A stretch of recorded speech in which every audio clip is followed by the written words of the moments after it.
familia, quiero compartirles una palabra que Dios colocó en mi corazón, uno de los milagros de Jesús. Quiero hablarles de una historia que sé que han escuchado y es del paralítico de Betesda. Una historia hermosa, una historia que nos muestra la compasión y el amor de Jesús para querer librarnos de aquello que nos ha mantenido, en este caso mantenía cautivo a este hombre.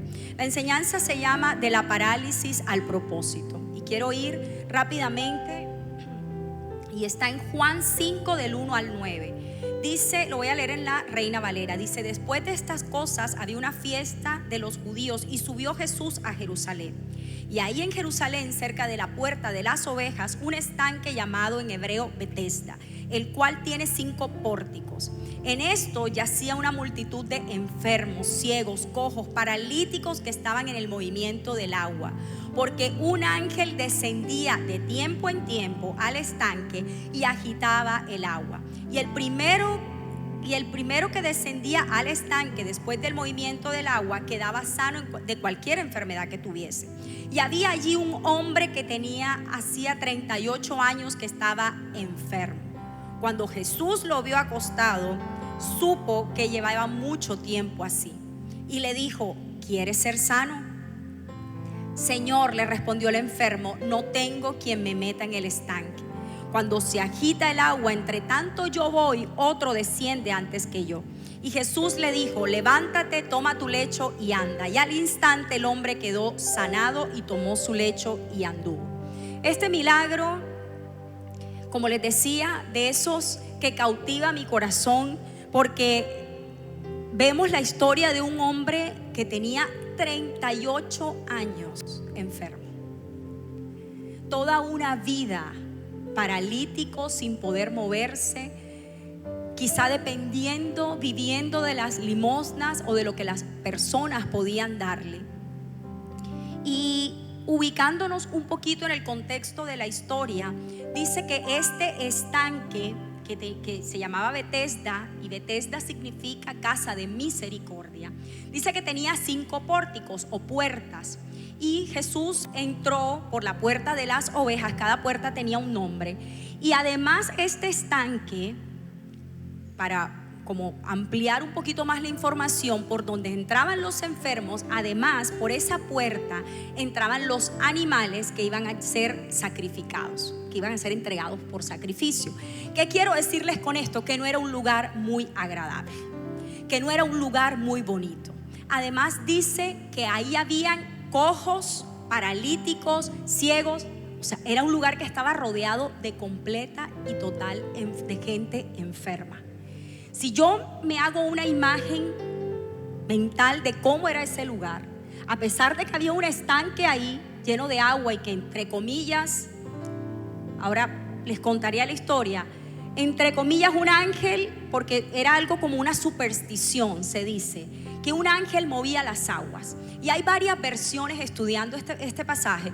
Dice que podía ser que el estanque quedaba cerca de un manantial y el movimiento del manantial movía las aguas, o era una superstición. Total, era que la gente llegaba ahí buscando una oportunidad para ser sanados. Imagínate este hombre paralítico que no se puede mover. Por lo menos el que es sordo se tiraba al agua si se movía el agua, porque veía. El ciego, pues bueno, también estaba como barro de posibilidad, porque de pronto no veía. El paralítico, ¿quién lo movía si todos estaban buscando una oportunidad? ¿De qué forma ese hombre podía obtener, entre comillas, ese milagro? Y un lugar que si por ahí entraban los animales que iban a ser sacrificados, incluso los alimentaban y hasta bebían agua del estanque, a mí me parece que el lugar hasta feo podía oler. Porque si no estamos hablando de 1 o 2 vaquitas, estamos hablando de animales que entraban por ahí constantemente. Entonces era un lugar que realmente podía inspirar tristeza, podía inspirar desolación.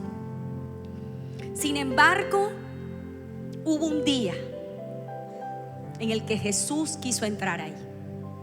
Jesús quiso entrar a ese lugar porque vio a este hombre, vio al paralítico. Y de pronto tú te puedes identificar con esta historia quizá, porque podemos decir, este hombre tenía tanto tiempo enfermo que había perdido toda esperanza de que un golpe de suerte pudiera llegarle para ser sano. Y de pronto en algún área de tu vida puedes sentirte igual. Estoy esperando por un milagro hace rato. Estoy esperando por una sanidad. De pronto no es tuya, pero de un familiar cercano, un hermano, un padre, una mamá. Estoy esperando que mi empresa vuelva a levantarse. Y veo como quizá otros reciben milagros, otros se me adelantan, otros veo que obtienen cosas y yo no. Y de pronto te preguntas, ¿cuándo me tocará a mí? ¿Cuándo saldré de esta crisis? ¿Cuándo va a llegar mi momento? ¿Cuándo será que yo voy a salir de esto?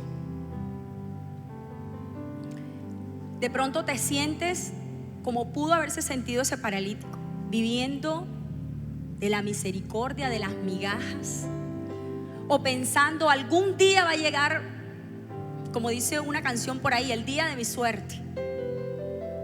Algún día va a llegar el día de mi suerte, algún día, y con una esperanza lejana,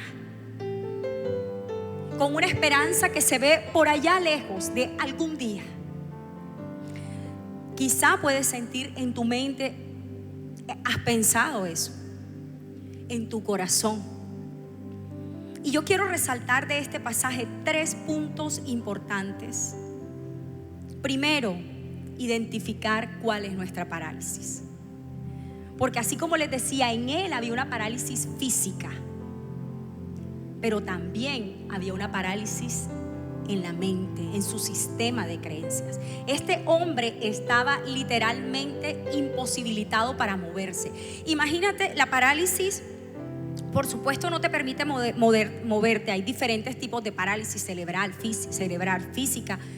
Y si hablamos de una parálisis en el sistema muscular o en el cuerpo, literalmente la masa muscular se pierde completamente. Y si estamos hablando de 38 años, literalmente este hombre tenía la piel pegada a los huesos y los huesos completamente atrofiados. ¿Qué pasa cuando una persona pasa mucho tiempo sentado o acostada? Incluso hasta le pueden salir llagas en el cuerpo. Y todo esto lo pienso porque a veces leemos la Biblia, y lo menciono porque a veces leemos la Biblia, pero tenemos que ir más allá. Cuando vemos este tipo de situaciones, tú dices, oye, ¿cómo hacía este hombre? En un lugar tirado ahí, en una camilla, ¿cómo se movilizaba? Sus piernas completamente atrofiadas. Y pasamos esos detalles por alto que enriquecen la historia y que aumentan la fe porque vemos la grandeza del milagro. No fue como que levántate y anda y ya, era lo que físicamente ese hombre hacía 38 años estaba viviendo. Y en alguna parte de nuestra vida nosotros podemos estar atrofiados por un milagro que no hemos recibido, por una noticia que quizás recibimos hace poco, y tú dices, ¿y cómo me levanto de esto? ¿Y cómo asumo nuevamente la vida con esta pérdida de mi empresa, con esta pérdida familiar, con esta pérdida matrimonial? Y no sé si les pasa, pero cuando vienen momentos de crisis, hay momentos donde uno literalmente es como si la cabeza no nos diera a veces para poder pensar. Es como si quedáramos bloqueados, como que tú no ves salida. A mí me ha pasado. Y cuando duramos mucho tiempo en una situación así, es como si nuestro sistema de pensamiento, de creencia, se acostumbrara a que no hay salida. Como si nuestros propios pensamientos dijeran, no va a pasar nada. Porque se nos nubla la mente, se nos nubla el pensamiento por la misma situación. Y esto era lo que estaba viviendo el paralítico. La misma situación lo llevaba a pensar que para él no había salida.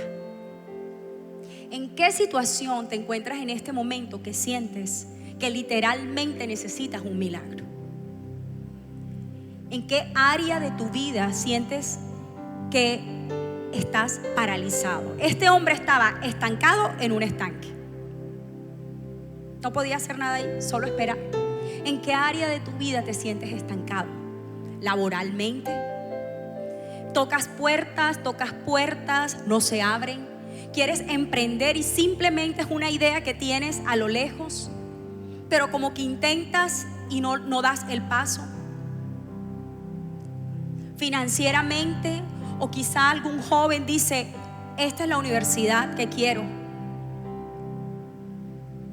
pero no ocurre nada y es como si no vieras otra posibilidad.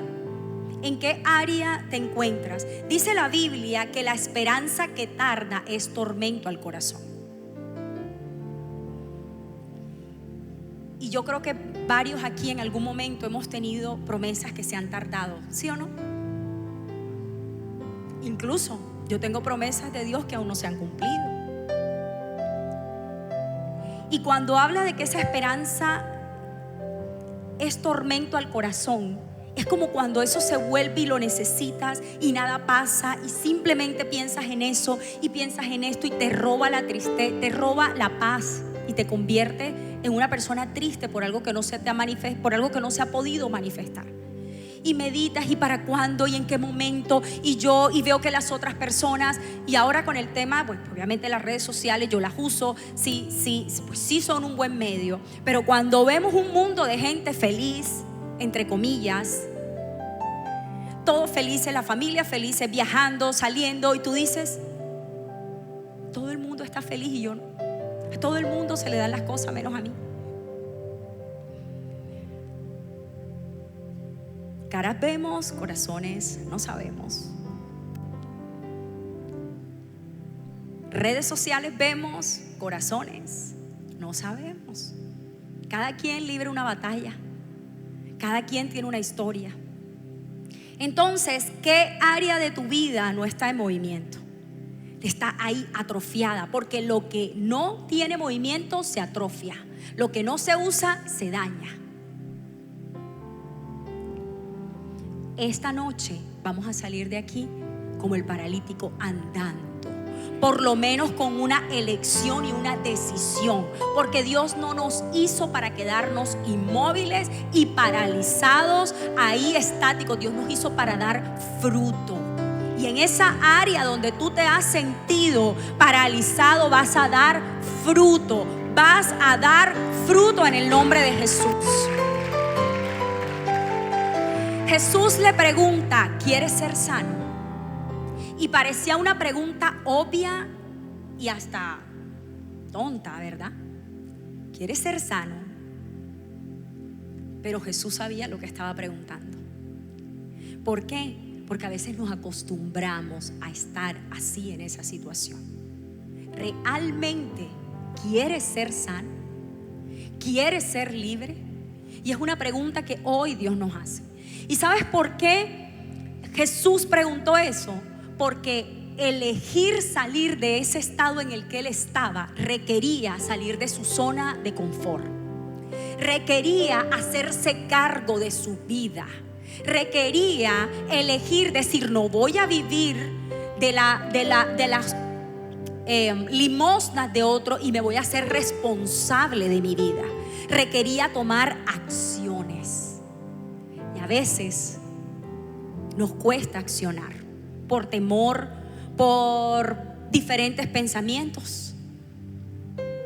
¿Realmente quieres salir de esa situación en la que estás?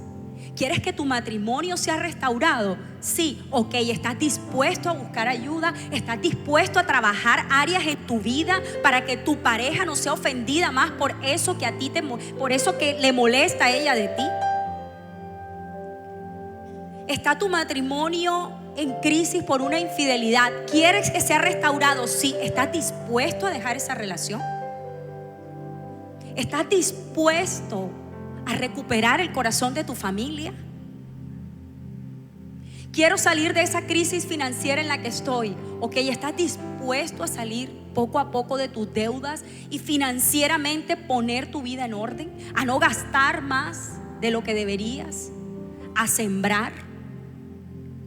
¿Estás dispuesto a emprender? No es que no encuentro trabajo. ¿Qué sabes hacer? ¿Para qué? ¿En qué eres bueno que puedas vender algo, ofrecer? Estás tocando cuando alguien, pues por ahí escucho un dicho que cuando alguien no tiene trabajo, su trabajo es buscar trabajo. Y a veces queremos que las cosas lleguen a nuestras vidas así repentinas. Y yo creo que hay milagros repentinos y de repentes que Dios hace en nuestra vida. Lo creo porque yo lo he vivido. Pero nosotros también podemos producir un milagro con nuestras acciones, porque van acompañadas de fe. Josué, cuando iba a cruzar, cuando Dios le da la orden, el mar no se abrió antes. Josué colocó el pie en el mar y las aguas se abrieron. A Moisés, ¿qué le dijo? Deja de clamar y extiende la vara. Extiende la vara y deja de clamar a mí. Le estaba clamando a Dios. ¿Estaba haciendo algo malo Moisés? No, le estaba clamando a Dios. Y Dios mismo le dice: ya deja de clamarme a mí y extiende la mano. Es decir, deja de pedirme y haz lo que te corresponde a ti. Y hay cosas que nos corresponde hacer a nosotros. ¿Quieres salir de esa cárcel de la amargura? Perdona. Olvida ya la ofensa. Déjala atrás. ¿Quieres ganar el corazón de tus hijos? Pasa tiempo con ellos. Invierte en la relación. ¿Qué estamos dispuestos a hacer? Eso es algo que nos corresponde a nosotros. Dios hace lo imposible, pero nosotros hacemos lo que nos corresponde.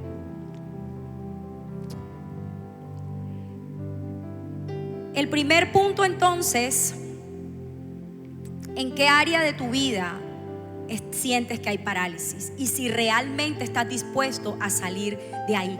El paralítico tenía la solución al lado, que era Jesús. Y Jesús le pregunta: ¿quieres ser sano? Y él le dice: Señor, no tengo a nadie quien me meta en el estanque. Nosotros debemos dejar de buscar muchas veces responsables afuera y empezar a mirar qué parte nos corresponde a nosotros. Es un ejercicio que no nos gusta, que nos molesta, porque es muy fácil llevar nuestra vida culpando y diciendo: es que esa persona, es que esto otro, es que la situación del país, es que yo no puedo hacer esto porque la economía. Hay una realidad. Pero así como el paralítico tenía a Jesús al lado, Jesús está con nosotros. Tenemos al Espíritu Santo de Dios. Tenemos a nuestro Padre, el dueño del oro y de la plata, de nuestro lado. Estamos en el equipo ganador. Estamos en el equipo ganador. Las respuestas están en Él. No necesitamos esperar un golpe de suerte. Están en Él, porque Él es el que produce los milagros a través de nuestra fe. ¿Qué ocurrió con el paralítico? Jesús le dice: levántate, toma tu lecho y anda. Y me gusta esta palabra, levántate, y la vemos como una palabra normal que utilizamos constantemente. Pero estudiando la historia, busqué qué significaba levantarse en el griego. Y dice, viene del griego egeiro, que significa resucitar. Y me encantó ese significado, porque no era simplemente ponerte de pie. Le estaba diciendo al paralítico: hoy resucitan tus sueños, hoy resucita tu vida, hoy resucita tu esperanza. Un hombre que lo había perdido absolutamente todo. Y hoy Dios le está diciendo a alguien: levántate. Y con ese levántate le está diciendo: hoy resucita ese sueño que un día empolvaste porque pensaste que Dios no lo iba a poder hacer. Hoy te levantas, hoy te pones en pie. Imagínate lo que significaba para el paralítico levantarse después de 38 años de no mover las piernas. Yo me imagino que pudo haber dolor en su... Eso no lo dice la Biblia, eso yo me lo puedo imaginar, porque los huesos literalmente estaban atrofiados. Ahí ocurrió un milagro creativo. Yo me imagino que todo el sistema muscular, que así se dice, y todo su sistema óseo y todas sus arterias, venas empezaron a cobrar vida. A mí eso yo leía la historia y yo decía, Dios mío, no era simplemente ya se puso de pie, era lo que internamente se estaba produciendo en él para que circulara la sangre, para que su cuerpo, incluso su cerebro le mandara orden al cuerpo para que caminara, porque es aquí nuestra torre de control. Entonces imagínate el milagro.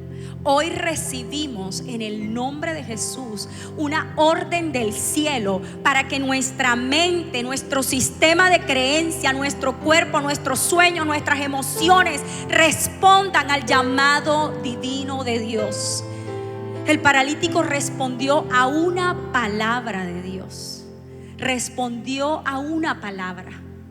Resucitaron sus sueños, resucitó su vida, resucitó su propósito.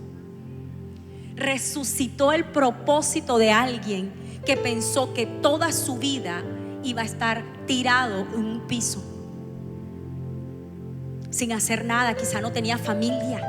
Resucitó el propósito de alguien que pensó que había nacido para hacer nada.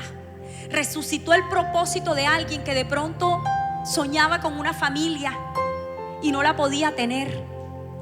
Resucitó el propósito de alguien que pensó que literalmente todo estaba perdido para él. Y no hubo explicación, fue un proceso inmediato. No fue un milagro que la Biblia registra que haya sido progresivo, fue inmediato. Se levantó, accionó. No se puso a decir, pero ¿será que mis piernas? ¿Pero será? ¿Es posible? El hombre estaba anhelando tanto ese milagro que respondió automáticamente. Respondamos a esa orden de Jesús. Que podamos responder a ese milagro automáticamente. Si recibes una palabra, créela y no la empolves, empieza a trabajar en ella. Te dicen, Dios te va a dar tu empresa. Empieza, ¿con qué estás soñando? ¿Qué tipo de empresa tienes? ¿Qué tipo de empresa quieres? ¿Cómo va a ser la razón social? ¿De qué producto vas a vender? ¿En cuánto tiempo la piensas abrir? Es que no tengo para invertir, pero empieza a escribirlo, empieza a averiguar, empieza a orar por eso, empieza a hablarle, empieza a accionar. Con el lenguaje creamos. ¿Cómo hizo Jesús? Simplemente le dijo, levántate. ¿Cómo creó Dios el mundo? Con la palabra. Pero si todo el tiempo vivimos y no es posible y nunca va a pasar, y es que esto, así va a ser el resultado de nuestra vida. El lenguaje crea realidades. Tu lenguaje crea realidades. Mi lenguaje crea realidades. ¿Cómo estamos hablando? Y nuestra actitud va a marcar la diferencia. La actitud es una pequeña gran cosa que marca la diferencia, dijo un filósofo por ahí. Si nuestra actitud todo el tiempo va a ser, no puedo, no soy capaz, y vas a recordar, o de pronto en tu niñez te dijeron, tú no vas a poder ser diferente. Porque en esta familia ninguno hemos tenido posibilidades. Porque en esta familia ninguno ha ido a una universidad. Porque en esta familia todos somos así. Y nos escudamos. Es que mi papá era alcohólico. Es que en mi familia todos son divorciados. Es que en mi familia o en mi casa o la relación que tuve con mis papás, por eso yo soy así. Eso marcó tu pasado. Pero tu presente y tu futuro lo determinas tú con tus acciones. La familia que quieres levantar la estableces tú y yo con nuestras acciones. ¿Nos ocurrieron cosas? Sí. Pero no podemos vivir en un papel victimizándonos, y con esto no quiero minimizar el dolor o la herida de alguien. Lo que quiero decirte es que puedes construir de la mano de Jesús un futuro diferente para ti y para tus generaciones. Amén. Y por último dice: toma tu lecho. El hombre tenía todo ahí y anda, toma tu lecho y anda. El hombre tenía la cama ahí, es decir, levántate y vete de este lugar y aquí no vuelvas. ¿Sabes por qué? Porque muchas veces queremos regresar de donde Dios nos ha sacado. ¿Y sabes quién se va a encargar de hacerte volver de donde Dios te ha sacado? El enemigo. Ahí va a quererte llevar. Dios te ha sacado de pornografía, el enemigo te va a querer llevar nuevamente ahí. Dios te ha sacado de adulterio, el enemigo va a querer llevarte nuevamente ahí, de la mentira, de la amargura. Ese no es tu lugar. Jesús le dijo: levántate, anda, recoge tus cosas y vete de aquí. No es tu lugar. La situación que estás atravesando ahora no es para siempre. La situación que estás atravesando ahora no es tu destino. Hace parte del trayecto, pero no es tu destino. Tu destino es el futuro de bendición que Dios ha declarado para ti. Porque yo sé muy bien los planes que tengo acerca de vosotros, dice el Señor. Planes de bien, planes de bienestar, planes para darte un futuro y una esperanza. Recuérdalo cada vez que tu mente te quiera llevar atrás. Recuérdalo cada vez que tu mente te quiera decir: no vas a poder. Recuérdalo y háblaselo a tu mente. Alma mía, bendice al Señor y no te olvides. ¿Por qué David le dijo a su alma: no te olvides? Porque en los momentos de crisis es cuando se nos olvida lo que Dios ha hecho. Y es necesario recordarlo. No te olvides que en otro tiempo Dios proveyó. No te olvides que en otro tiempo Dios sanó. No te olvides que en otro tiempo Dios abrió la puerta. No te olvides que en otro tiempo Dios lo hizo. Y si en otro tiempo Dios lo hizo, lo vuelve a hacer. Entonces, el lugar en el que te encuentras, si has estado en parálisis emocional, financiera, física, y sientes como si no pudieras tomar decisiones y hacia dónde voy y qué camino tomo, hoy Dios te dice: levántate y anda, porque no es tu destino. No te quiero paralizado, no te quiero bloqueado por el temor, no te quiero bloqueado por la incredulidad, no te quiero bloqueado por la duda. Te quiero caminando en confianza bajo mis promesas, bajo mi palabra. ¿Tú lo crees? Hola, te habla Iván Delgado. Quiero darte gracias por haber llegado hasta el final de esta palabra que estoy seguro te bendijo. Quiero pedirte que, número uno, te suscribas a nuestro canal para que pueda llegarte todo el contenido de fe que Dios nos está permitiendo entregarte. Número dos, quiero que lo compartas con alguien de tu familia, algún amigo que quiera bendecir. Y número tres, si ha sido de bendición, quiero que nos ayudes a seguir expandiendo esta palabra hasta lo último de la tierra. Puedas escanear el código que aparece aquí debajo en pantalla y puedas dar una ofrenda con el propósito de seguir financiando esta palabra sin límites, para que miles sigan siendo bendecidos, tal como dijo Jesús: y conocerán la verdad, y la verdad los hará libres. Mil bendiciones y que coseches al 100 por 1.